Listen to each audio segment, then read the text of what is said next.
My next guest said that he wouldn't get vaccinated back in May because he had natural immunity after contracting COVID in March, but he has since staunchly argued that vaccination is up to individuals and not up to the government. Kentucky Senator Rand Paul joins me now. Senator, always good to have you with us. Thanks for being here today. Thank you. What do you make of this latest push by, I know you're a big fan of Olivia Rodriguez, right? You were like, oh boy, she's my favorite. Maybe. So what do you think about it? I think if you want to get rid of vaccine hesitancy, it's good to be honest with people. And people are smarter than you think. So over 65, without question, the risks of the disease are much higher than the risks from the vaccine. And so 85% of people over 65 have taken it.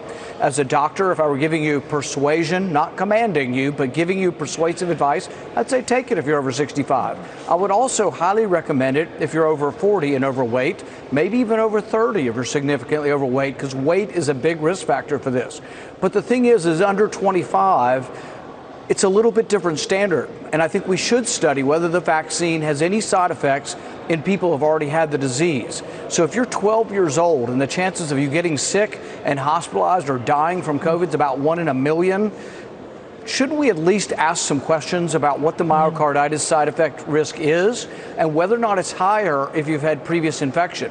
To my knowledge, the NIH has not released any kind of study based on side effects and whether or not you've had the disease previously. Studies have shown if you've had the disease previously and you get vaccinated, you get 1,000 times greater response. Now, that might be good or that might be bad if it's related to side effects, but we wouldn't know unless we studied it. If you're honest with people, people will respond to honesty. But I don't think Dr. Fauci has been honest with us, and he keeps pushing for mandates, even though all of the data looks like we're at herd immunity already. It's so interesting. You just made a point. Her name is Rodrigo, apparently. I said it wrong. But anyway, you bring up something really important. There have been almost no studies done on people who've had COVID and what happens when they get the vaccine. So this is like the ignored group of the population. We're not testing antibodies actively to find out whether or not their antibodies are still active rather, and what the impact. Then you hear some doctors say, well, if that's your situation, maybe you should just get one shot. But there's nothing really, there's no study that really shows people and informs people in that age group how they should be treating it. And a lot of those young people have had COVID.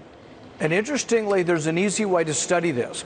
If someone's been vaccinated and they've already had the disease, you develop two different types of antibodies. That's right. There's an N antibody that is common in people who have been infected naturally, and then there's the S antibody that may be in both. But you can actually differentiate after someone's been vaccinated.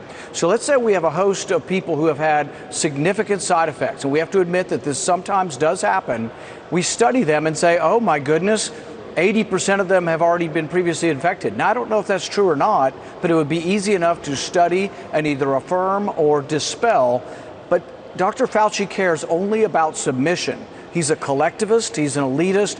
He doesn't care that 100 million Americans, almost a third of America, has had this disease. We should care about them, and we should care about getting the science right, and we shouldn't be pushing something on a sector of the economy. Look, we never push the flu vaccine on children because kids don't really get too sick with the flu.